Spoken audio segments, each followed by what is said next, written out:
कृष्णाय वासुदेवाय हराय परमात्मने प्रणतकृष्णाय गोविन्दाय नमो नमः। नमो पङ्कजनाभय नमो पङ्कजमालिने नमो पङ्कजनेत्राय नमस्ते पङ्कजाङ्घ्राय। आज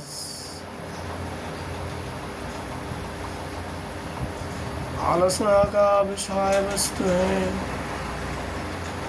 कंस के हाथ से छूटकर जोगमाया का आकाश में जाकर भविष्यवाणी करना। दशम स्कंद में चतुर्थ अध्याय में श्री शुक उवाच बहिरन्तो पुरदारं सर्वा पूर्ववदा वित्ता ततो बालधनिं श्रुता गृहपाला समुत्थिता।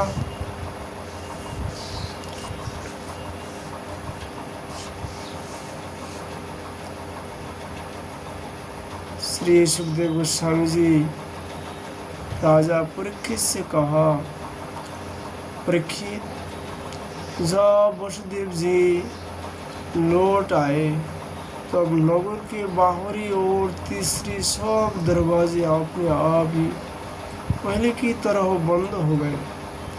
इसके बाद नवजात शिशु के रोने की ध्वनि सुनकर द्वारपालों की नींद टूटी।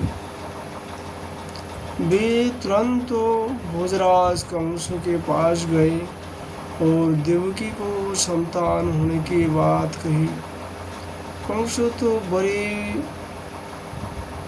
आकुलता और घबराहट के साथ इसी बात की प्रतीक्षा कर रहा था।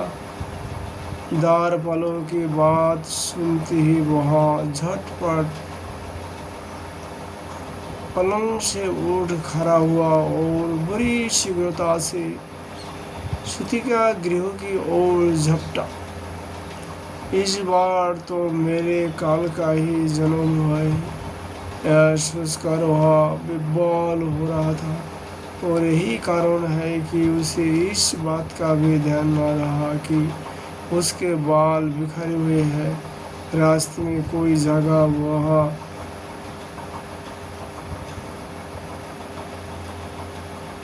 लड़खड़ा कर गिरते गिरते बचा। बंदी गृह में पहुंचने पर सती देवकी ने बड़े दुख और करुणा के साथ अपने भाई कंस से कहा,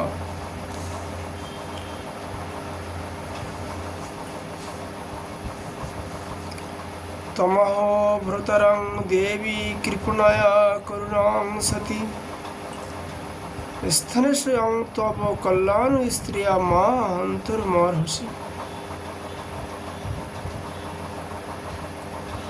मेरे हितैषी भाई, यह कन्या तो तुम्हारे पुत्र वधू के समान है, स्त्री जाति की है। तुम्हें स्त्री की हत्या कदापि नहीं करनी चाहिए।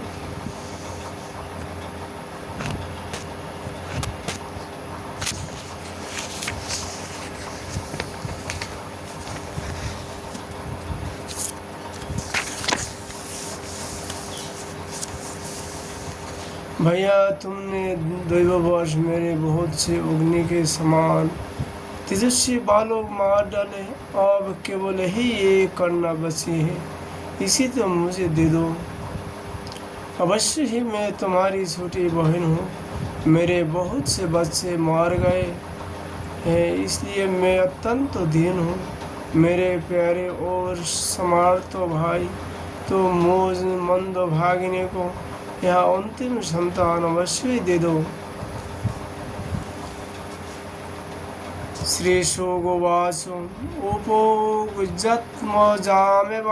रुदत्तं दीनोपत् जासीतस्तं विनिर्भत्सो हस्तादासीस्यदेव खलो। सुखदेव जी कहते हैं, परीक्षित, कन्याओं को अपने गोद में छिपाकर देवकी जी ने कन्या को अपने गोद में छिपाकर देवकी जी ने अत्यंत दीनता के साथ रोते रोते याचना की। परंतु कंस बड़ा दुष्ट था। उसने देवकी जी को झीरो कर उनके हाथ से वह कन्या छीन ली। अपने उस नन्ही सी नवजात भांजी के पैर पकड़कर कंस ने उसे बड़े जोर से एक चट्टान पर दे मारा। सार्थ ने उसके हृदय से सौहार्दों को समूल उखाड़ फेंका था। परंतु श्री कृष्ण की यह छोटी बहन साधारण कन्या तो थी नहीं, देवी थी। उसके हाथ से छूटकर तुरंत आकाश में चली गई और अपने बड़े बड़े 8 हाथ में आयुध लिए हुए दिख पड़ी। वह दिव्य माला, वस्त्र, चंदन और मणिमय आभूषण से विभूषित थी। उसके हाथ में धनुष, त्रिशूल, बाण, ढाल, तलवार, शंख, चक्र और गदा, ये 8 आयुध थे। सिद्धोच्चारण, गंधर्वों, अप्सरा, किन्नरों, नागगण बहुत सी भेंट की सामग्री समर्पित करके उसकी स्तुति कर रहे थे। उस समय देवी ने कंस से यह कहा, किंग मया हतया मंद जात खलु तवंत कृत जत्रु क्वाब पूर्व शत्रुमा हिंसी कृपाणन वृथा। रे मूर्खो, मुझे मारने से तुझे क्या मिलेगा? तेरे पूर्व जन्म का शत्रु तुझे मारने के लिए किसी स्थान पर पैदा हो चुका है। अब तो व्यर्थ निर्दोष बालकों की हत्या ना किया कर। कंस से इस प्रकार कहकर भगवती जोगमाया वहाँ से अंतर्धान हो गई और पृथ्वी के अनेक स्थान में विभिन्न नाम से प्रसिद्ध हुई। देवकी की यह बात सुनकर कंस को असीम आश्चर्य हुआ। उसने उसी समय देवकी और वसुदेव को कैद से छोड़ दिया और बड़ी नम्रता से उनसे कहा, अहो भग्निहो भाम मया वंगवतो पापमनः पुरुषादेव पत्तं बहु हिंसिता सुता। मेरी प्यारी बहन और भनोई जी, हाय हाय, मैं बड़ा पापी हूँ। राक्षस जैसे आपने ही बच्चों को मार डालता है, वैसे मैंने तुम्हारे बहुत से लड़के मार डाले। इस बात का मुझे बड़ा खेद है। मैं इतना दुष्ट हूँ कि करुणा का तो मुझ में लेश भी नहीं है। मैंने अपने भाई, बंधु और हितैषी तक का त्याग कर दिया। पता ही नहीं वह मुझे किस नरक में जाना पड़ेगा। वास्तव में तो मैं ब्रह्मघाती की समान जीवित होने पर भी मुर्दा ही हूँ। केवल मनुष्य ही झूठ नहीं बोलते, विधाता भी झूठ बोलते हैं। उसी पर विश्वास करके मैंने अपनी बहन के बच्चे मार डाले। वह मैं कितना पापी हूँ। तुम दोनों महात्मा हो, अपने पुत्र के लिए शोक मत करो। उन्हें तो अपने कर्मों का ही फल मिला है। सभी प्राणी प्रारब्ध के अधीन हैं, इसी से वे सदा सर्वदा एक साथ नहीं रह सकता। जैसे मिट्टी के बने हुए पदार्थ तो बनते और बिगड़ते रहते हैं, परंतु मिट्टी में कोई अदल बदल नहीं होता, वैसे ही शरीर का तो बनना बिगड़ना होता ही रहता है, परंतु आत्मा पर इसका कोई प्रभाव नहीं पड़ता। जो लोग इस तत्व को नहीं जानते वे इस अनात्मा शरीर को ही आत्मा मान बैठते हैं यही उल्टी बुद्धि अथवा अज्ञान है। इसके कारण जन्म और मृत्यु होती है, और जब तक यह अज्ञान नहीं मिटता तब तक सुख दुख रूप संसार में छुटकारा नहीं मिलता। मेरी प्यारी बहन, यद्यपि मैंने तुम्हारे पुत्रों को मार डाला है, फिर भी तुम उनके लिए शोक ना करो, क्योंकि सभी प्राणियों को विवश होकर अपने कर्मों का फल भोगना पड़ता है। आपने सर्व को ना जानने के कारण जीव जब तक यह मानता रहता है कि मैं मारने वाला मारा जाता हूँ, तब तक शरीर के जन्म और मृत्यु का अभिमान करने वाला वहाँ अज्ञानी बाध्यों और बाधो भावों को प्राप्त होता है, अर्थात वह दूसरे को दुख देता है और स्वयं दुख पाते हैं।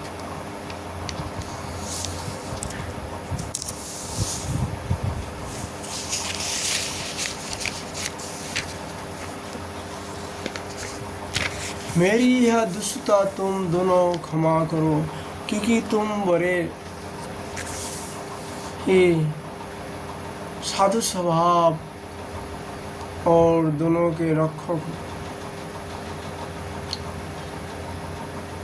दिनों को रक्षक हो।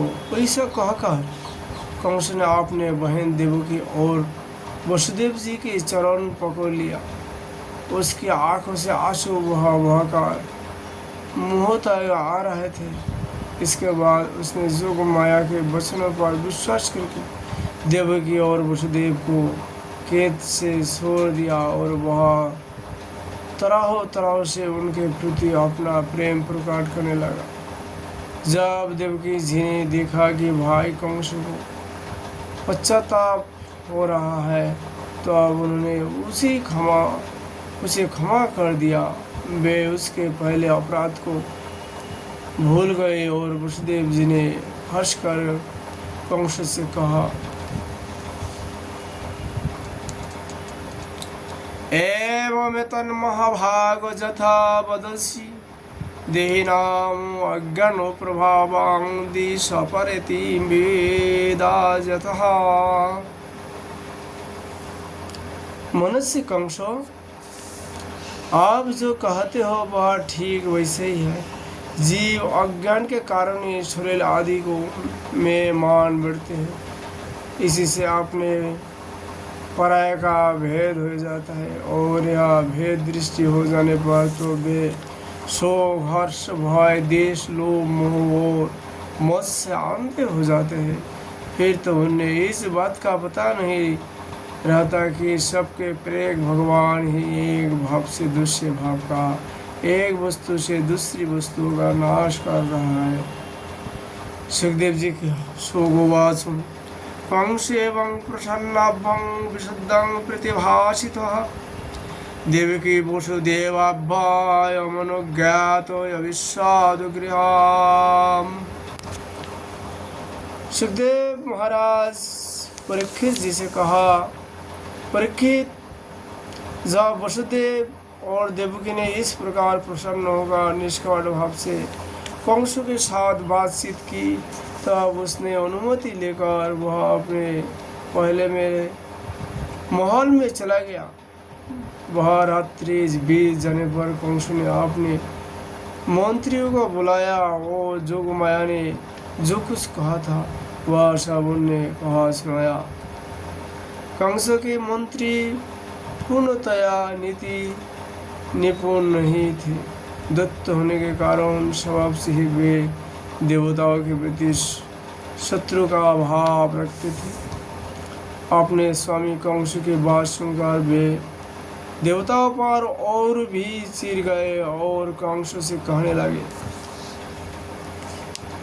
एवं सिद्धरि भोजेन्द्रो पुरोग्रामो ब्रजादिषु अनिर्दशं निर्दशश्च निस्सामयद्दं वै शिशून्। भोजराज कंस से कहा, भोजराज, यदि वैसी ही बात है तो हम आज ही बड़े बड़े नगर में छोटे छोटे गाँव में पहरियों की बस्तियों में और दूसरे स्थान में जितने बच्चे हुए हैं वे चाहे 10 दिन के अधिक के हो जा कम के, सबको आज ही मार डालेंगे। समरो समर भीरू देवगान युद्ध जो करके ही क्या करेगा। वे तो आपके धनुष की टंकार सुनकर ही सदा सर्वदा घबराए रहते हैं। जिस समय युद्ध भूमि में आप चोट करने लगते हैं, बाण वर्षा से घायल होकर अपने प्राण की रक्षा के लिए समरांगना सरकार देवता लोग पलायन परायण होकर इधर उधर भाग जाते हैं। कुछ देवता अपने वस्त्र शस्त्रों जमीन पर डाल देते हैं और हाथ जोड़कर आपके सामने अपनी दीनता प्रकट करने लगते हैं। कोई कोई अपनी चोटियों के बाल तथा कच्छों खोलकर आपकी शरण में आकर कहते हैं कि हम भयभीत है, हमारी रक्षा कीजिए। आप उन शत्रु को नहीं मारते जो अस्त्र शस्त्र भूल गए हो, जिनका रॉड टूट गया हो, जो डर गए हो, जो लोग युद्ध सरकार अन्नमनस्क हो गए हो, जिनका धनुष टूट गया हो, या जिन्होंने युद्ध से अपना मुख मोड़ लिया हो, उन्हें भी आप नहीं मारते। देवता तो बस वही वीर बनाते हैं जो कोई लड़ाई झगड़ा ना हो। रणभूमि के बाहर वे बड़ी बड़ी डीग हाँकते हैं, उनसे तथा एकांतवासी विष्णु, वनवासी शंकर, अल्पविद्य इंद्र और तपस्वी ब्रह्मा से भी हमें क्या भय हो सकता है। फिर भी देवताओं की अपेक्षा नहीं करनी चाहिए, वैसे हमारी राय है, क्योंकि है तो वह शत्रु ही, इसलिए उनके जौर उखाड़ फेंकने के लिए आप हम जैसे विश्वास पात्र सेवकों को नियुक्त कर दीजिए।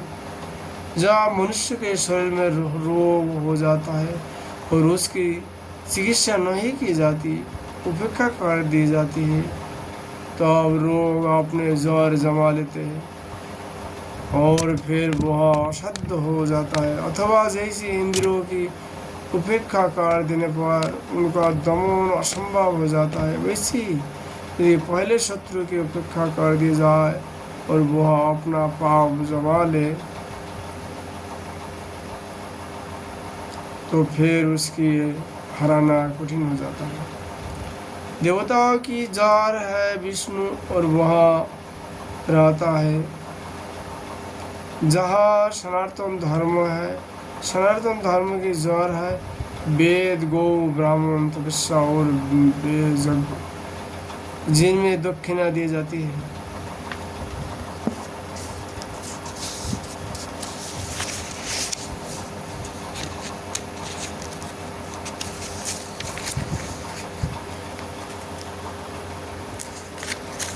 इसलिए भद्राज हम लोग वेदवादी ब्राह्मण, तपस्वी, याज्ञिक और यज्ञों के लिए घी आदि विश्व पदार्थों देने वाले गायों का पूर्ण रूप से नाश कर डालेंगे।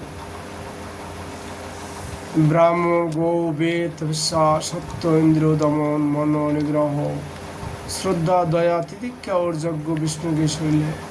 वह विष्णु ही सारे देवताओं के स्वामी तथा असुरों का प्रधान विदेशी है, परंतु वह किसी गुफा में छिपा रहता है। महादेव, ब्रह्मा और सारे देवताओं की जार वही है। उसको मार डालने का उपाय है कि ऋषियों को मार डाला जाए। सुखदेव गोस्वामी जी कहते, एवं ध्रुवं त्रिभिः कांग्रसं सहो समंत्रं दुर्मोति ब्रह्म हिंसा हेतं मेने कालापाशा वृत्तासुरो। सुखदेव जी कहते हैं, परीक्षित, एक तो कांसु की बुद्धि स्वयं ही बिगड़ी हुई थी, फिर उसे मंत्री वैसे मिले थे जो उससे भी बढ़कर दुष्ट थे। इस प्रकार उनसे सलाह करके काल के फांद में फंसे हुए असुर कंस ने ही यह ठीक समझा कि ब्राह्मणों को ही मार डाला जाए। उसने हिंसा प्रेमी राक्षसों को संत पुरुष की हिंसा करने का आदेश दे दिया। वे इस अनुसार रूप धारण कर सकते थे। जब वे इधर उधर चले गए तब कंस ने अपने महल में प्रवेश किया। उन असुरों की प्रकृति थी रजोगुणी तमोगुणी, कारण उनका चित्त उचित और अनुचित के विवेक से रहित हो गया था। उनके सिर पर मौत नाच रही थी। यही कारण है कि उन्हें संतों से देश किया। परीक्षित, जो लोग महान संतों पुरुष का अनादर करते हैं, उनका वह कुकर्म उनकी आयु, लक्ष्मी, कृति, धर्म, लोक परलोक, विषय, भोग सब के सब कल्याण के साधनों को नष्ट कर देते हैं। इति श्रीमद्भागवते महापुराणे पारमहंस्यां संहिता दशम स्कंधे पूर्वार्धे चतुर्थ अध्याय विश्राम। राधे राधे।